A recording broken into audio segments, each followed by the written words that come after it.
بسم اللہ الرحمن الرحیم۔ السلام علیکم ناظرین گرامی، آج ایک ایسی عظیم ہستی پہ میں بات کرنے کی سعادت حاصل کر رہا ہوں کہ جو نبی کریم علیہ السلام کے ماموزاد بھائی بھی لگتے تھے، اور جو نبی کریم علیہ السلام سے کئی اعتبارات سے ان کا رشتہ بڑا عظیم تر تھا، وہ صحابی رسول کہ جن کے گھر میں حضور اکرم صلی اللہ علیہ وسلم کی یکے بعد دیگرے دو بیٹیاں رقیہ اور ام کلثوم تھیں، جس وجہ سے آپ کو ذو النورین کہا جاتا ہے۔ وہ صحابی رسول جن کو دو ہجرتیں یعنی ہجرت حبشہ اور ہجرت مدینہ کرنے کا اعزاز حاصل ہوا، وہ عظیم صحابی رسول جن کو جامع القرآن کہا جاتا ہے، بیعت رضوان کے موقع پہ حضور نے اپنا ہاتھ عثمان کا ہاتھ قرار دے کے بیعت کی تھی، وہ صحابی رسول کہ جنہوں نے بئر روما مدینہ منورہ کے اندر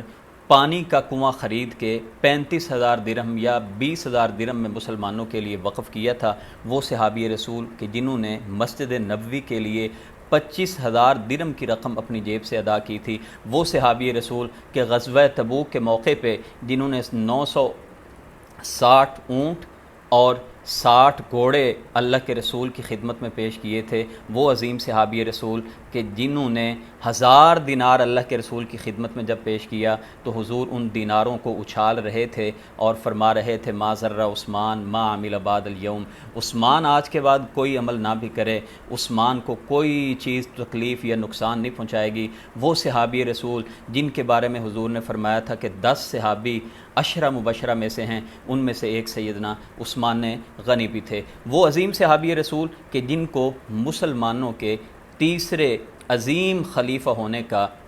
اعزاز حاصل ہوا، اور جن کی مدت خلافت باقی 3 جو خلفائے راشدین تھے ان سے کہیں زیادہ تھی۔ وہ صحابی رسول جس دور میں اسلامی فتوحات 44 لاکھ مربع میل تک پہنچی، جی ہاں، سیدنا عثمان بن عفان رضی اللہ تعالیٰ عنہ بہت عظیم فضائل کے مالک ہیں۔ آپ کی اگر زندگی پہ بات کریں تو آپ نے 82 سال عمر گزاری ہے، اور آپ نے اپنی زندگی میں 8 شادیاں کی ہیں۔ نبی کریم علیہ السلام کی 2 بیٹیاں رقیہ اور ام کلثوم، جن کا نکاح ابو لہب کے 2 بیٹے عتبہ اور عتیبہ سے ہوا تھا، اور سورہ لہب میں ابو لہب کے بارے میں وعید اترنے کے بعد اس ظالم نے حضور اکرم صلی اللہ علیہ وسلم کے گھر میں پریشانی کی کیفیت بنانے کے لیے اپنے دونوں بیٹوں سے کہا تھا کہ محمد کی دونوں بیٹیوں کو طلاق دے دو۔ طلاق ہونے کے بعد آقا کریم علیہ السلام کی نظر انتخاب جو گئی وہ سیدنا عثمان غنی رضی اللہ تعالیٰ عنہ پہ تھی، اور سیدنا عثمان غنی کو ایک بیٹی دی جو ہجرت حبشہ میں بھی آپ کے ساتھ تھی، سیدہ رقیہ، اور پھر جب غزوہ بدر مسلمان فتح کر کے واپس آ رہے تھے تو ان کا انتقال ہو گیا، اور نبی کریم علیہ السلام نے اپنی دوسری بیٹی ام کلثوم جن کا اصل نام امیہ بتایا جاتا ہے، ان کا نکاح بھی سیدنا عثمان غنی رضی اللہ تعالیٰ عنہ سے کر دیا، اور جب ان کا بھی انتقال ہو گیا تو نبی کریم علیہ السلام نے فرمایا تھا کہ لو کانت عندنا ثالثۃ لزوجناکہا عثمان، کہ اگر میری تیسری بھی کوئی بیٹی ہوتی تو میں وہ بھی عثمان کے نکاح میں دے دیتا۔ تو ناظرین گرامی، اس قدر اعزازات رکھتے ہیں، آپ کی جو ایک امتیازی خوبی ہے وہ آپ کا حیا ہے، اور وہ مشہور روایت جو آتی ہے کہ نبی کریم علیہ السلام گھر میں آپ بیٹھے ہوئے تھے، تشریف رکھتے تھے، اور سیدنا ابو بکر صدیق آئے، آپ نے فرمایا کہ آنے دو، اور سیدنا فاروق اعظم آئے، آپ نے کہا کہ ان کو بھی آنے دو رضی اللہ عنہما، اور جب عثمان غنی کے بارے میں معلوم ہوا تو آپ فوری سے سیدھے ہو کے بیٹھ گئے اور اپنے کپڑوں کو ٹھیک کیا، اور کسی نے پوچھا کہ ابو بکر و عمر تو آئے تھے، آپ نے اتنا اہتمام نہیں کیا، تو فرمایا کہ جن سے عرش کے فرشتے بھی حیا کرتے ہوں ان سے محمد حیا کیوں نہ کرے صلی اللہ علیہ وسلم۔ تو ناظرین گرامی، اس قدر آپ کے فضائل ہیں کہ اتنے مختصر وقت میں ہم ان کا احاطہ نہیں کر سکتے، کیونکہ متعدد روایات میں آپ کا جو شہادت کا دن ہے وہ 18 ذو الحجہ ہے، اسی مناسبت سے چند باتیں آپ کی خدمت اقدس میں ہدیہ کرنے کے لیے آپ کے سامنے رکھ رہا ہوں۔ اسلام قبول کرنے کے بعد جب ہم دیکھتے ہیں کہ نبی کریم علیہ السلام کے شانہ بشانہ رہے، ہجرت حبشہ کی، لیکن جب افواہ پھیلی کہ مکہ کے لوگ مسلمان ہو گئے ہیں، محض افواہ تھی، آپ حبشہ سے واپس آ گئے، لیکن پھر آپ مستقل مکہ میں رہنے لگے اور مکہ مکرمہ سے ہجرت کر کے آپ مدینہ منورہ میں تشریف لے گئے۔ مدینہ منورہ میں جانے کے بعد آپ ہر لمحہ حضور اکرم صلی اللہ علیہ وسلم کے ساتھ رہے۔ بیعت رضوان جب ہوئی صلح حدیبیہ کے موقع پہ، تو آپ نے اپنا نمائندہ، مسلمانوں کا نمائندہ آپ نے بنا کے بھیجا، تو سیدنا عثمان غنی رضی اللہ تعالیٰ عنہ کو بھیجا۔ اور پھر جب بیعت ہوئی، جب افواہ پھیل گئی کہ عثمان غنی رضی اللہ عنہ کو شہید کر دیا گیا ہے، آپ نے 1400 صحابہ سے بیعت لی، جسے بیعت رضوان بھی کہا جاتا ہے۔ آپ نے اپنا ہاتھ نبی کریم علیہ السلام نے اپنے دوسرے ہاتھ پہ رکھ کے فرمایا تھا کہ یہ عثمان کا ہاتھ ہے، اگر آج عثمان بھی ہوتے تو وہ بھی اس بیعت میں شامل ہوتے۔ غزوہ تبوک کے موقع پہ آپ نے جس قدر فراخ دلی کا مظاہرہ کیا، کائنات اس طرح کی مثال پیش نہیں کر سکتی۔ آپ کا جو ایک امتیازی وصف ہے وہ آپ کا بہت زیادہ سخی ہونا ہے۔ اللہ نے مال دیا ہو تو پھر اللہ کی راہ میں لٹانے کے لیے اللہ ہمارے اندر سیرت عثمان پیدا کر دے۔ ایک تو واقعہ،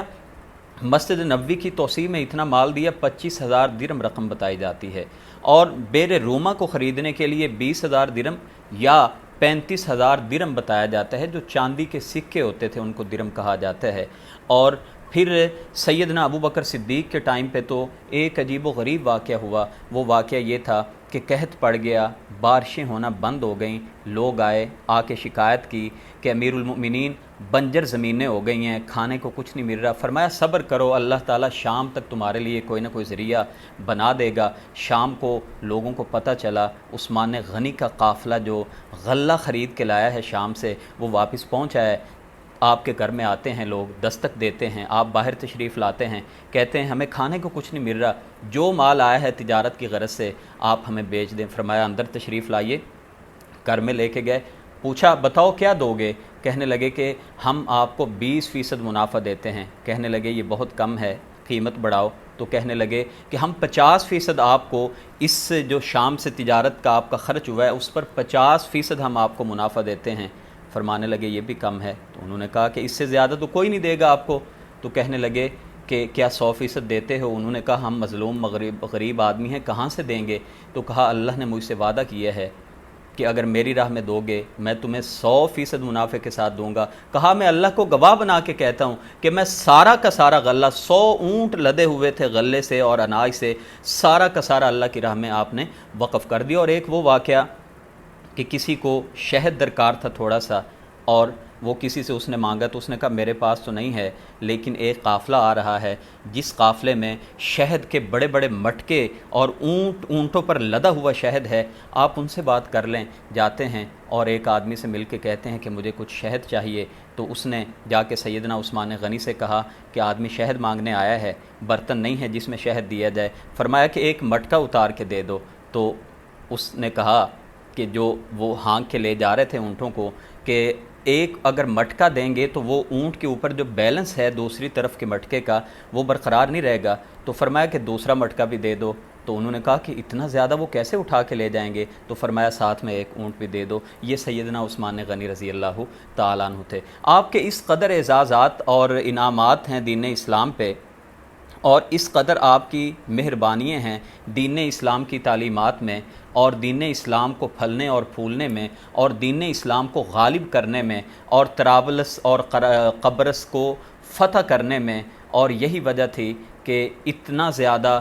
دین اسلام کی فتوحات جو تھیں اور اسلامی جو علم جہاں جہاں پہ لہرایا، وہ سیدنا عثمان غنی رضی اللہ تعالیٰ عنہ کے وقت میں قریب سیدنا عمر فاروق رضی اللہ تعالیٰ عنہ کے جو عہد خلافت ہے اس سے ڈبل ہو گیا تھا، یعنی 44 لاکھ مربع میل تک ان کی سلطنت میں سیدنا عثمان غنی رضی اللہ تعالیٰ عنہ کی جو عہد خلافت ہے اس میں اس قدر زیادہ مسلمانوں کی فتوحات پھیل گئی تھی۔